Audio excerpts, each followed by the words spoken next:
তোমার বাবার রক্তের যেই দাম সিরাজ শিকদারের রক্তের একই দাম, তোমার ভাইদের রক্তের যে দাম আমার ভাইয়ের রক্তের সমান দাম। বিগত 50 বছর ধরে বাংলাদেশে একটি দূষিত রাজনীতির চর্চা হয়ে এসেছিল। এই দূষিত রাজনীতির জননী ছিল ফ্যাসিস্ট নব্য ফেরাউন, আজকের 21 শতাব্দীর বাংলার ফেরাউন শেখ হাসিনা। 5ই আগস্টের বিপ্লবের পর আমরা চাই এদেশের মানুষের যে চাওয়া, এদেশের মানুষের যে অভিপ্রায়, সে আলোকে সংবিধান প্রণয়ন করতে হবে।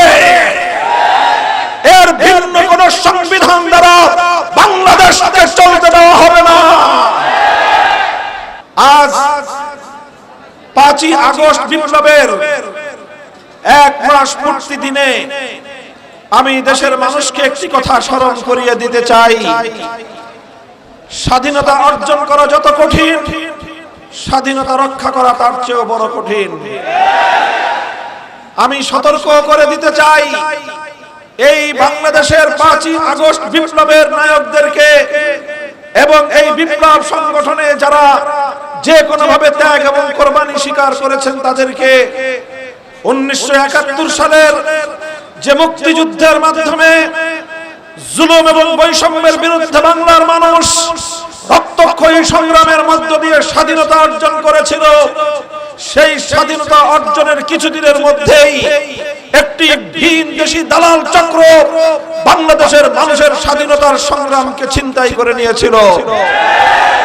বাংলাদেশের যে স্বাধীনতা অর্জিত হয়েছিল, এদেশের মানুষকে মুক্ত করে ছাড়বো ইনশাআল্লাহ নাম নিয়ে যে দেশের স্বাধীনতার সংগ্রাম পরিচালিত হয়েছিল, বাংলাদেশের মাটিতে কোরআন সুন্নাহ বিরোধী কোন আইন রচনা না করার কমিটমেন্ট এবং অঙ্গীকারের ভিত্তিতে যেই স্বাধীনতার যুদ্ধ পরিচালিত হয়েছিল, জালিমের বিরুদ্ধে মজলুমের লড়াই হিসেবে যেই স্বাধীনতা অর্জিত হয়েছিল, একটি ন্যায় ইনসাফ এবং বৈষম্যহীন সমাজ গড়ার প্রত্যয় নিয়ে 1971 সালের 16ই ডিসেম্বর বিজয় অর্জিত হওয়ার কিছুদিনের মধ্যেই পার্শ্ববর্তী বাংলাদেশের বন্ধুরূপী একটি আধিপত্যবাদী রাষ্ট্র নিজস্ব প্রেসক্রিপশনের মাধ্যমে তার দালাল গোষ্ঠীদের দ্বারা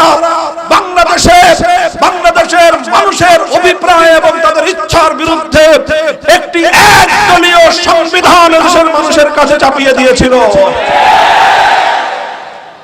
আজকে সুশীল নামীয় কিছু কুশীল মানুষ আমাদেরকে বোঝানোর চেষ্টা করে 72-এর সংবিধান নাকি মুক্তিযুদ্ধের চেতনার।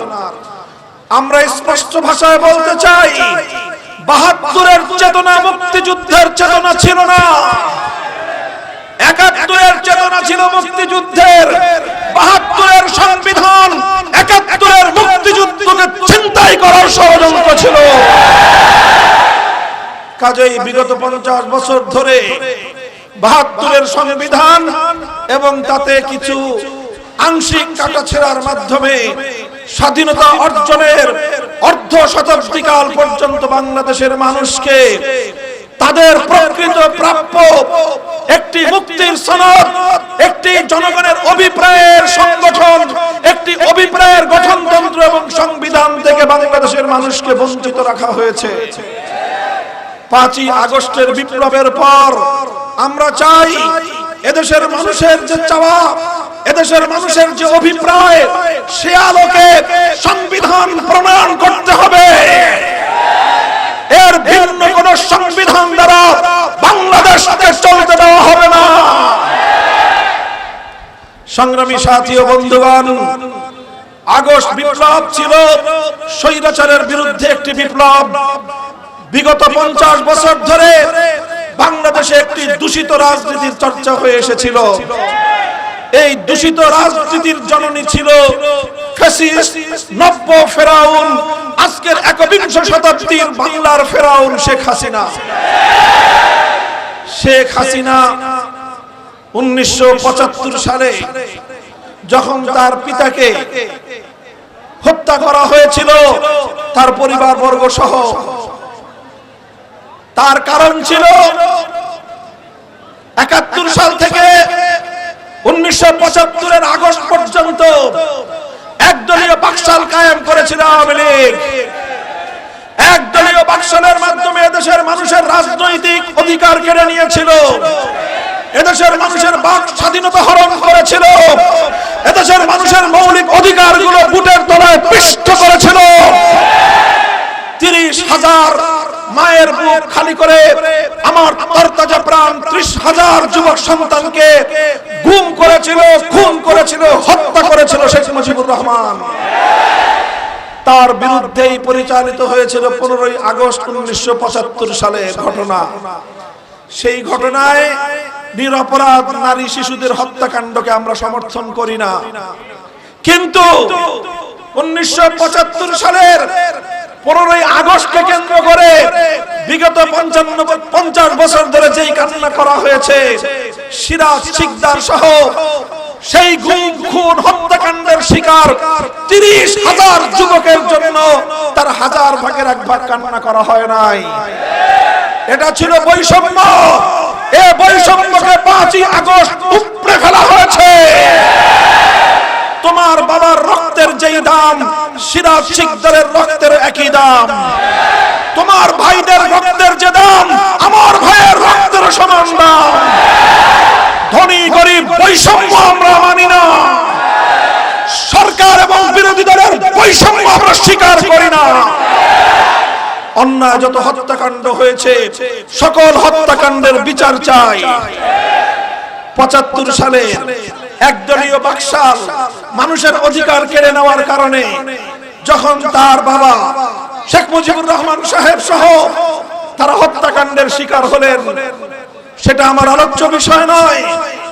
শেখ হাসিনা আন্তর্জাতিক গণমাধ্যমকে সাক্ষাৎকারে বললেন যে দেশের মানুষ তার বাবাকে খুন করেছে, যে দেশের মানুষ তার বাবার খুনে উল্লাস প্রকাশ করেছে, সে এই দেশের মানুষের কাছ থেকে প্রতিশোধ গ্রহণ করতে চায়।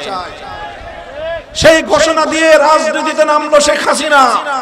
1975 সালের আগস্ট থেকে 2024 সালের আগস্ট 50 বছরের রাজনীতি, এটা ছিল শেখ হাসিনার প্রতিশোধ গ্রহণের রাজনীতি। এটা ছিল শেখ হাসিনার বাংলার মানুষের কাছ থেকে প্রতিশোধ গ্রহণের রাজনীতি। এটা ছিল শেখ হাসিনার বাংলাদেশের বিরুদ্ধে 50 বছরের প্রতিশোধ গ্রহণের রাজনীতি। শেখ হাসিনার রাজনীতির 2 বৈশিষ্ট্য ছিল। প্রথম বৈশিষ্ট্য প্রতিশোধের রাজনীতি, দ্বিতীয় বৈশিষ্ট্য ছিল বিভাজনের রাজনীতি। সেই ব্রিটিশ বেনিয়াদের কুখ্যাত পলিসি ডিভাইড এন্ড রুল, ভাগ করো শাসন করো নীতিতে শেখ হাসিনা বাংলাদেশের মানুষকে কোনোদিন ঐক্যবদ্ধ হতে দেয়নি। কারণ সে জানতো এদেশের মানুষ ঐক্যবদ্ধ হলে বাংলাদেশের উপর দাদাবাবুদের খবরদারি চলবে না। সে জানতো এদেশের মানুষ ঐক্যবদ্ধ হলে এদেশকে অন্য দেশের অঙ্গরাজ্যে পরিণত করা সম্ভব হবে না। সে জানতো এদেশের মানুষ ঐক্যবদ্ধ হলে এদেশের মানুষের বুকের উপর দিয়ে একতরফা ট্রানজিট দেওয়া তার পক্ষে সম্ভব হবে না। সে জানতো এদেশের মানুষ ঐক্যবদ্ধ হলে মরণবাদ ফারাক্কা ভেঙে গড়িয়ে দেওয়া হবে। সে জানতো এদেশের মানুষ ঐক্যবদ্ধ হলে বরাকবাদ দিতে পারবে না। সংগ্রামী সাথী ও বন্ধুগণ, এভাবেই শেখ হাসিনা 15 বছর ধরে শুধুমাত্র প্রতিশোধ আর বিভাজনের রাজনীতি করেছে। এই বিভাজনের বিরুদ্ধেই 2024 সালের আগস্ট বিপ্লব সংগঠিত হয়েছে। 2024 সালের আগস্টের বিপ্লবের সবচেয়ে বড় বৈশিষ্ট্য ছিল ধর্ম বর্ণ নির্বিশেষে সকল শ্রেণী পেশা, সব রাজনৈতিক দল, ডান বাম সব এক কাতারে এসে বাংলাদেশের মানুষ অভূতপূর্ব একটি ঐক্য প্রতিষ্ঠা করেছিল। শেখ হাসিনার রাজনীতি ছিল বিভাজনের রাজনীতি, আর 5ই আগস্টের বিপ্লব ছিল দেশের জনগণের মধ্যে ঐক্য প্রতিষ্ঠার রাজনীতি। বিভাজনের রাজনীতি পরাজিত হয়েছে, ঐক্য প্রতিষ্ঠার রাজনীতি বিজয় অর্জন করেছে। কাজেই আজ নতুন স্বাধীনতা অর্জিত হওয়ার পর এই স্বাধীনতার নায়ক ছাত্র জনতাকে আমি সংগ্রামী সালাম জানাই। তোমাদেরকে আমি আশ্বাস দিতে চাই, তোমরা তোমাদের অসম্পূর্ণ কাজ সম্পূর্ণ করার জন্য এগিয়ে যাও। এদেশের বাংলাদেশ খেলাফত মজলিস, এদেশের অন্যান্য ইসলামী সংগঠন, জমিয়তে উলামায়ে ইসলাম, জামাতে ইসলাম, নিজামে ইসলাম, ইসলামী আন্দোলন বাংলাদেশ সহ সকল ইসলামী শক্তি এবং অন্যান্য বিরোধী পথ এবং মত সকলেই এই বৈষম্যের বিরুদ্ধে, এই বিভাজনের বিরুদ্ধে বাংলাদেশ ঐক্য প্রতিষ্ঠার পক্ষে সকলেই তোমাদেরকে সহযোগিতা করবে। সংগ্রামী সাথী ও বন্ধুগণ, আমার আখেরি পয়গাম, এখনো আগস্ট বিপ্লবের বিরুদ্ধে ষড়যন্ত্র থেমে যায়নি। শেখ হাসিনা তার 50 বছরের পাপের ফসল পেয়েছে। সে পালিয়ে যাওয়ার জন্য বাংলাদেশ শেখ হাসিনাকে 1 ইঞ্চি মাটি ব্যবহার করার সুযোগ দেয়নি। সে আকাশে উড়ে গিয়ে নরেন্দ্র মোদীর কোলে গিয়ে ঝাঁপ দিয়ে পড়েছে। নরেন্দ্র মোদী, তুমি শেখ হাসিনাকে বাংলাদেশের চেয়ে অধিক প্রিয় মনে করেছিলে। 15 বছর ধরে তোমরা বাংলাদেশের মানুষের ভোটাধিকার কেড়ে নিয়েছিলে। আমরা বলেছিলাম তোমরা শেখ হাসিনা এবং আওয়ামী লীগ নয়, বাংলাদেশের মানুষের সঙ্গে বন্ধুত্ব করো। তোমরা কূটনৈতিক শিষ্টাচার উপেক্ষা করে, বাংলাদেশের গণমানুষের রায়কে উপেক্ষা করে, এদেশের মানুষের অভিপ্রায় এবং ইচ্ছার প্রতি বৃদ্ধাঙ্গুলি প্রদর্শন করে বছরের পর বছর এদেশের মানুষের ভোটাধিকার কেড়ে নিয়েছো। আর নির্লজ্জভাবে, একতরফাভাবে ভারত শেখ হাসিনাকে আশ্রয় প্রশ্রয় লালন পালন করেছে। এখন সর্বশেষ ভারত তাকে নিয়ে সেখানে লালন পালন করছে।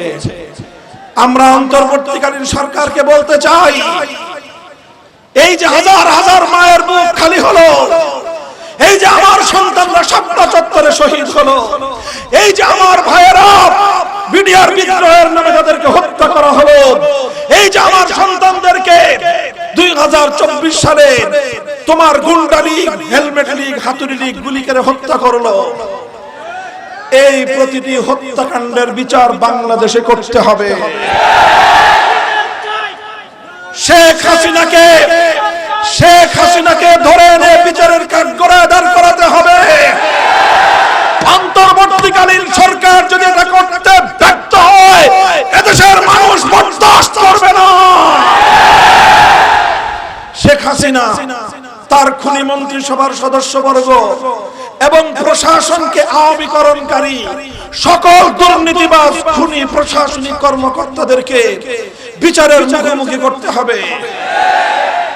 আর বিগত 15 বছর ধরে বাংলাদেশের মানুষকে খোকলা করে এদেশের অর্থনীতির ভিত ধসিয়ে দিয়ে যে লক্ষ লক্ষ কোটি টাকা বিদেশে পাচার করেছে, সেই টাকা ফিরিয়ে এনে এদেশের মানুষের কল্যাণে বিনিয়োগ করতে হবে। এই দুটো হলো অন্তর্বর্তীকালীন সরকারের গুরুত্বপূর্ণ চ্যালেঞ্জ।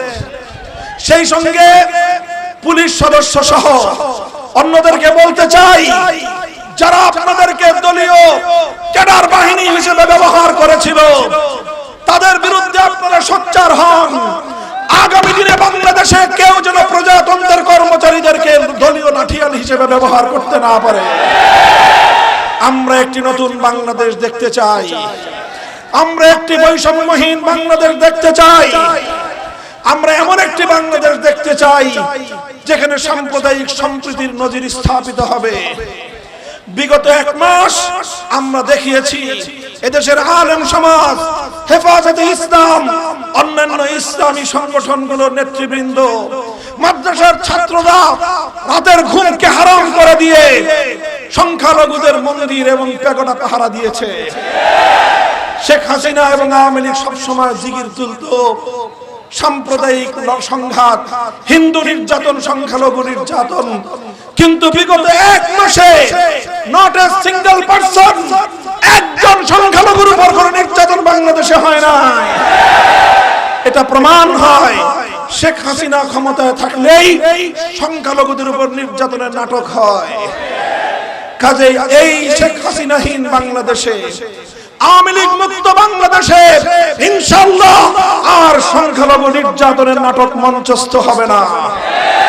সংখ্যালঘু ভাই বোনেরা, আপনারা নির্বিঘ্নে আপনাদের ধর্ম পালন করুন, আপনার নিরাপত্তার সঙ্গে ব্যবসা বাণিজ্য করুন, আপনারা আপনাদের বাড়ি ঘরে অবস্থান করুন, আপনারা আপনাদের মন্দিরে আপনাদের বাসায় যত ইচ্ছা তত মূর্তি রাখেন, আমাদের কোনো আপত্তি নাই। সেই মূর্তি আমরা ভাঙবো তো নাই, কাউকে ভাঙতে দেব না, আমরা পাহারাদারি করব। কিন্তু জনগণের ট্যাক্সের টাকা দিয়ে রাস্তার মোড়ে মোড়ে আপনার বাবার মূর্তি বসাবেন, শাহজালালের সন্তান মানবে না।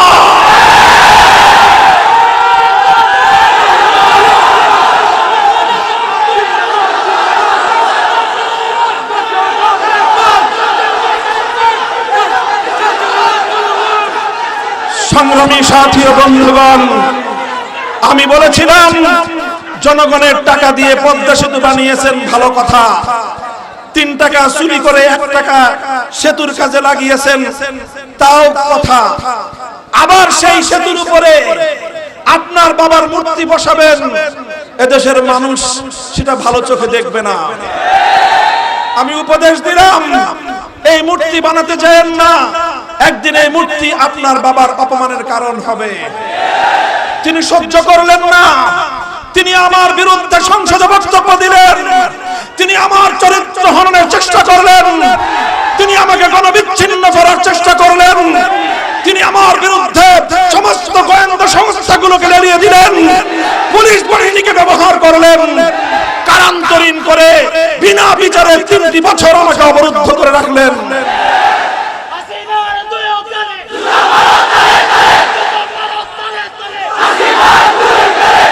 সংগ্রামী সাথী ও বন্ধুগণ, প্রিয় দেশবাসী, আজ আমি জিজ্ঞাসা করতে চাই, সেদিন যদি আমাদের এই উপদেশ, আমাদের এই কল্যাণকামীদের নসিহত যদি আপনি শুনতেন, আজকে বাংলাদেশের পথে ঘাটে আপনার বাবাকে মৃত্যুর এত বছর পর, 50 বছর পরে এসে এই লাঞ্ছনা এবং অপমান সহ্য করতে হতো না। আগামী দিনে বলে দেই, কারো যদি কারো বাপের, কারো স্বামীর মূর্তি বানাতে চায়, নিজের ঘরে বানান। দেশের জনগণের পয়সা দিয়ে মুসলিম প্রধান দেশের জাতীয় স্থাপনায় কোথাও কারো কোনো ভাস্কর্য বরদাস্ত করা হবে না। আপনারা, আমরা আবারও বলছি, সংখ্যালঘুদের সব ধরনের নিরাপত্তার দায়িত্ব আমাদের। এখনো পর্যন্ত আইন শৃঙ্খলা রক্ষা প্রতিষ্ঠানগুলো যথাযথভাবে ভূমিকা পালন শুরু করতে পারেনি। এজন্য ইমাম সাহেবান, আলেম সমাজ, ধর্মীয় নেতৃবৃন্দ জনগণকে সাথে নিয়ে দেশের সব ধরনের শান্তি শৃঙ্খলা রক্ষায় ভূমিকা পালন করবেন।